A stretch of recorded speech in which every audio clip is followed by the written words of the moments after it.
where, hey, come on down, you've won a new TV. And so they've got to come down. They got to bring ID to prove you are who you are. And so they bring ID down to claim their big screen TV, and everybody that's in that room is a cop. And, oh, you have a warrant.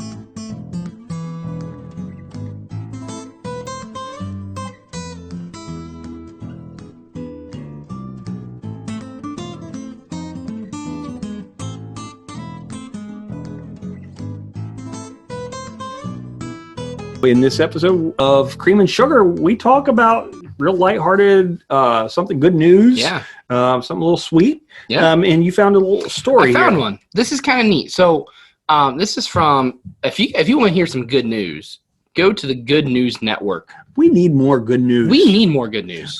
There's an actor who was doing a website, or it was like a little podcast, and he was reading good news. And I'm trying to think of, was it the guy from The Office? Steve Carell? No. The other guy, the main guy. John Krasinski? Yeah. Krasinski? Yes, yeah. Krasinski. I think it was John Krasinski, has a channel, and he just shares neat, cool little stories. Yeah. That's cool. We'll have to start listening to that. Yeah. Check it out. But anyhow, so this is the good news. The good news. So the title of this is Restaurant Wants to Give Burglar a Second Chance, Offering Him a Job Application. So turn from your life of crime, come to work for us. Yeah. So when a suspected burglar broke into a restaurant in the early hours of a Saturday morning, the last thing they must have been expecting was a show of kindness from the owner. So the owner's name is Carl Wallace. He found his restaurant's front door smashed in and the surveillance footage of the suspect. And so he went to Facebook and he posted. So his post says, "Our burritos are such a smash hit. We've got people breaking in at 4 a.m. for their fix. So if you see our door looking hurricane fabulous at Wheeler Road, this is why. To the would-be robber who is clearly struggling with life decisions or having money issues, please swing by for a job application. There are better opportunities out there than this path you've chosen. My personal cell is," and he gives a cell phone number, "no police, no questions. Let's sit down and talk about how we could help you and fix the road you're on. Sincerely, Carl." Now, this would be even better news if there was like, he did it and now he's working there. Not yet. Okay. But they say that he has not yet come forward, but that a lot of people have shown signs of support, and they're supporting the business. And it's because of love, kindness, and forgiveness. And he says that those will always be better solutions than hate. Absolutely. Love is always better than hate. It is. You know, I'd be skeptical too if I was a burglar. Oh yeah. You know, I've seen too many episodes of Cops where they have these programs in some cities where, hey, come on down, you've won a new TV. And so they've got to come down. They got to bring ID to prove you are who you are. And so they bring ID down to claim their big screen TV, and everybody that's in that room is a cop. And, oh, you have a warrant. You won a pair of new bracelets. And so I would be skeptical if I were a burglar. But the heart behind that, from the owner's standpoint, is really cool. I love stories of redemption. So it reminds me of a story from Columbus, Ohio.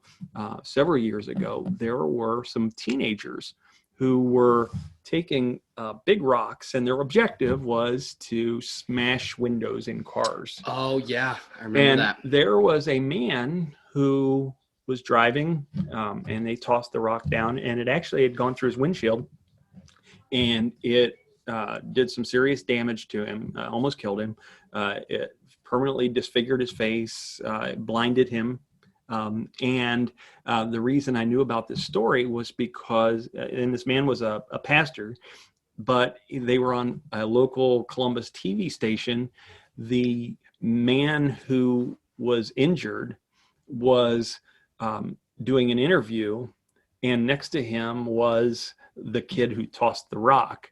And the old man, it was an older man, he had taken this teenager after this. He not only did he forgive him, he said, you know, he's got consequences. He's got to pay his consequences and stuff. But he took this young man under his wing and started mentoring him. And then they were going through the community, sharing about decision making and things like that. I love stories like that, and I know, and we won't get into it today, but you know all about that. Yeah. And maybe one day we will get into that conversation. But that's what I think about when I see the stories like this. Like, hey, I know you fell on some hard times. You made a bad decision. You robbed me. You broke into my place. Come down, and I will give you a job. I remember one time there was a homeless guy. He was sitting at the edge of this fast food restaurant in like Westerville or someplace, and he was out there, will work for food sign. And I was talking to the owner, and the owner, he said, if he would come in and fill out an application, I'd give him the job right now. I need help, but he won't come in and fill out an application. And so, I get mixed feelings on some of these things. Everybody's got their own story. Everybody's living their own life. But when I see an owner of a business willing to put themselves out there for somebody who's down on their luck, having a hard time not making the best decisions, that just fills me up. I love those kinds of stories. Yeah, that's a good one. I really hope, I'm going to start paying attention. I really hope that has like a part 2 where the guy actually comes in. And does he have to prove that? I can see somebody coming in. I robbed your store. I need a job. No, I'm the one that robbed your store. I need the job. They just have a store full of people. They're like, no, I robbed your store. Right. Like people of all different like heights, weights, size, colors. Like it's just like, well, let's really try to narrow this down. Which one of you really robbed this store? Would the real robber please stand up?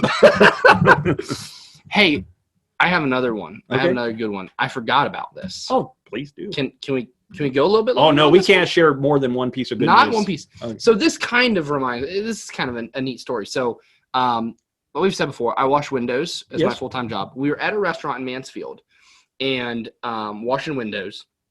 And the guy that is a co-owner, he's, every time I'm in there, we're chit-chatting and stuff. And so he kind of mentioned that he used to be a manager at Target. Mm-hmm. So I said, well, how did you how'd you get from being a manager in Target to being a co-owner of, they actually have 2 restaurants on basically the same block? He said, well, funny story. He said, when I was working there, he said, I would come to this bar and I would just, have some drinks, after work. And he said, and then he goes, I did that for several months. And then one night they were super busy. And I just said to the owner, I said, hey, do you want me to step behind the counter? I can wash dishes for you. I know you're super busy. And they're like, that'd be great. He said, okay, I've been watching you guys. I know how to do it. You just take care of your business. Love that. So it's really cool. Well, it ends up after months and then, maybe a year, they say, hey, listen, if you want to pick up some hours, then, you can drink for free. And he was like, yeah, right? Like, of course. So he would do that. He'd go, we'll work for booze. Yeah. So he'd go in, he'd work some hours, and then he would drink. And then he said one day they gave him a paycheck. He said, what's this? And they said, well, you worked more than you drank. And so it started kind of this process. And then he would pick up more hours. Then he started working for him full time. And then they offered him like kind of a management position. And then eventually after maybe, I think he said like 5 or 6 years, they had said, hey, listen, you are doing great work here. We love having you as part of our team. We want to give you the opportunity to work into ownership. And so now I think he's 12 years in. Wow. And he is a co-owner. I don't know what the percentages are, but he is a co-owner of 2 restaurants. One of them's a little bit fancier than the other one, but all because he was willing to step it up and help somebody. And, it was a win-win situation. And now it's like, that's really cool. He said his mom thought he was crazy because he would get off work at Target. Now the job he had at Target was he went to school to get a degree so he could have this job with benefits and all of that. And he said that he would be working 12-hour shifts at Target and he couldn't wait to get off so he could go to work. That's the kind of job you want. Yeah. And so he said, I just decided I'm just going to quit and I'm going to go work. He said, his mom said, you went to college to get this job that people would like kill for. Right. And you're going to quit that right. to go work at a bar. Right. And, I just can't help but think maybe what the mom thinks now, like, oh, our son's made it. Right. I think it's cool. What do they've said, find the thing that you like to do. Yeah. And that you would do for free. Yeah. Or for beer money. Or for beer money. Right. But no, find the job that you would do for free and do that. And if you can do the thing that you love to do and you would do it for free, then you'll never work a day in your life. Something along those lines. This is our side gig, and my main job is workforce development. And so I love those kinds of stories of, like putting others first. You see a need, you jump in and you fill that need. And so before we sign off, I'm in the link below. I wasn't going to do this, but I'm going to put a link. I'm doing this boot camp for youth in Crawford County. I've got one nationwide as well, but specifically for youth in Crawford County, people that are just going into the workforce, I'm going to share over a 4-hour period of time things that you can take with you into your interview, that you can take with you into that first job, that will give you a head start into employment, so that there's a lot of people that are miserable in the jobs that they're in, and I want to help get some people started off right. So take a look at the link if you are a teen, or a teen or a young adult who's just at the beginning stages of their working journey. Figure these things out now. Click the link, but learn some of this stuff early, and perhaps you'll be a business owner at some point. And that's another thing we'll talk about another day. But if you're a business owner some other time, and you'll know what it is that you're looking for in the people that come to work for you. And it sounds like you take the beer out of the equation. You take this guy who went into a place that he liked to hang out, and he saw a need, and he jumped in. He volunteered to jump in and help out, and this was a case of it paying off to the point now he's a business owner.